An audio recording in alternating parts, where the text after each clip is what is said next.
ഇന്ന് July 22, national flag adoption day, ദേശീയ പതാക ദത്തെടുക്കൽ ദിനം. ഈ ദിവസം 1947 ഇന്ത്യൻ ഭരണഘടന നിർമ്മാണ സമിതി ത്രിവർണ പതാകയെ ഇന്ത്യയുടെ ദേശീയ പതാകയായി അംഗീകരിച്ചതിനെ അനുസ്മരിക്കുന്നു. ത്രിവർണ പതാകയിൽ മുകളിൽ കാണിച്ചിരിക്കുന്ന കുങ്കുമ നിറത്തിലുള്ള പട്ട ധീരതയെയും, നടുവിലുള്ള വെള്ളപ്പട്ട സമാധാനത്തെയും, താഴെ പച്ച നിറത്തിലുള്ള പട്ട സമൃദ്ധിയെയും സൂചിപ്പിക്കുന്നു.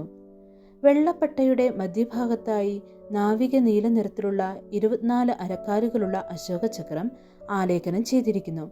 ഇത് ധർമ്മത്തിന്റെ ചക്രത്തെ പ്രതിനിധീകരിക്കുന്നു. 1947 ജൂലൈ 22 ചേർന്ന ഭരണഘടനാ നിർമ്മാണ സമിതിയാണ് ത്രിവർണ പതാകയെ ദേശീയ പതാകയായി അംഗീകരിച്ചത്. ത്രിവർണ പതാക രാജ്യത്തിന്റെ സ്വാതന്ത്ര്യം, ഐക്യം, പരമാധികാരം എന്നിവയുടെ പ്രതീകമാണ്. ഈ ദിനത്തിൽ പതാകയോടുള്ള ആദരവ് പ്രകടിപ്പിക്കുകയും രാജ്യസ്നേഹം വളർത്തുകയും ചെയ്യുന്നു.